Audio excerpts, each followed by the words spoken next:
Okay, magandang araw mga ka-cyker. Welcome to my vlog. So panibagong araw na naman tayo. Pero bagong lahat, shoutout ko muna si Ma'am at saka si Sir na taga Sinuluan, Laguna. So yun, umpisa natin itong pakita itong ating bagong gamong cycle na nakabit ay isang Honda Dash na 110. Okay, magandang araw mga ka-cyker. Welcome to my vlog. So panibagong araw na naman tayo at syempre panibagong sidecar, panibagong motor at panibagong customer tayo. Pero bagong lahat, shoutout ko muna ang may-ari nito na Supremo Family from Siniliwan, Laguna. Shoutout sa mga taga Siniliwan, Laguna dahil meron na rin tayong model doon na gawa dito sa Kabuyaw, no? So yun, ang motor nga pala ito ay isang Honda Dash na 110. So naka-shifter nga pala ito. So medyo nanibago lang ako dito dahil hindi ako sanay sa shifter, ano? Pero may-ari ito sanay naman siya, kaya okay lang. Nung dinala pala ito, wala itong footrest, ano? So pinabili natin sila ma'am ng footrest kasi pagka nilalagyan ng shifter kadalasan tinatanggal nila. Kaya lang pag naglalagay ng sidecar kadalasan dito tayo naglalagay.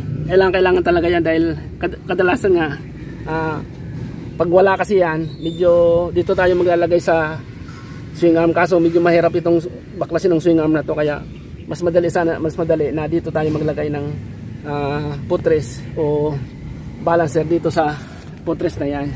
So ang maganda lang sa ano natin na diyan tayo naglalagay dahil magaan lang naman, pero mas kung mabigat kasi mas maganda kung dun sana sa swing arm. So kasi may nag-comment sa atin na mas maganda daw doon. Tama naman yun, ano. So yun, ang bago nga pala dito sa ating sidecar, ano, ito. So mula ngayon naglalagay na tayo dito ngayon ng, kasi may nag-request sa atin na ano, kung pwede daw lagyan i-double walling o lagyan natin ng kesame para daw hindi mainit. So ito yung bago sa atin ngayon ko, kaya mula ngayon magdadagdag lang tayo ng konting halaga dahil magdadagdag din tayo ng trabaho at syempre nagdagdag din tayo ng materialis na katulad dito. So bali dalawa pala itong nilagyan natin dito sa driver. Kung mapapansin ang ganda ng kulay, ano. So pink, kung anong design ng kulay na ginamit natin, yun din ang nilalagay natin dito sa pinaka-kesame nila. So bali dalawa lang ito. Itong pinaka bubong ng sidecar at saka pinaka-bubong nitong driver set. So yun ang bago sa atin ngayon sa mga susunod na gagawin natin ngayon.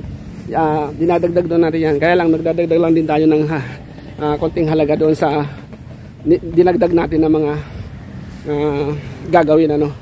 So yun, at ito nga pala may pinahabol sila ma'am dito, dapat tapos ito ng isang araw. So nagdagdag si ma'am ng itong crash guard. So kasi may napanood niya yata yung mga blinag natin na may mga crash guard.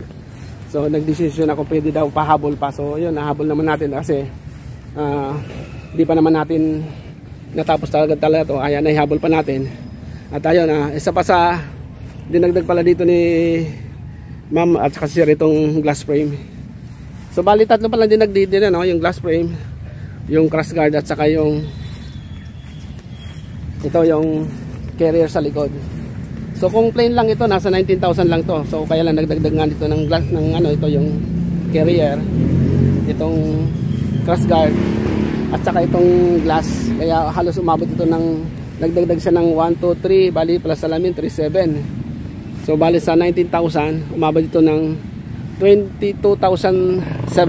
So yan sa mga nagtatanong, ano, at sa mga nakapanood naman dito, ano, kung gusto nyong magtanong pa sa mga tungkol about dito sa ating mga ginagawang sidecar, sa halaga at sa mga gusto nyong idagdag, pwede po kayo tumawag sa akin sa 0918-478-0042. So para direktan nyo po ako makausap, ano, kasi minsan sa mga nag-message sa akin sa FB at sa YouTube, minsan din na natin sasagot dahil nga sa sobrang busy natin.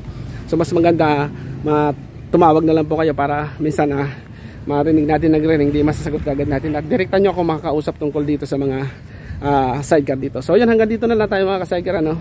At kung bago pa lang sa aking YouTube channel, paki-like at subscribe naman. At pindutin nyo rin ang notification bell para update kayo sa aking mga susunod na mga videos na katulad dito sa tungkol about dito sa mga sidecar. The next day. Okay mga ka-sidecar, nandito na yung truck na kukuha nitong sidecar na to. So dadalhin to mga ka-sidecar sa Siniluan, Laguna. So ano ba to? AMSP, no, Transport Service.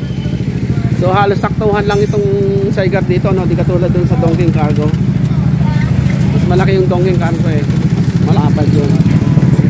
Ito halos saktuhan lang tayo, pero okay lang yung taas, walang problema sa taas. Yung lapad lang, pero sinukat natin halos saktuhan lang.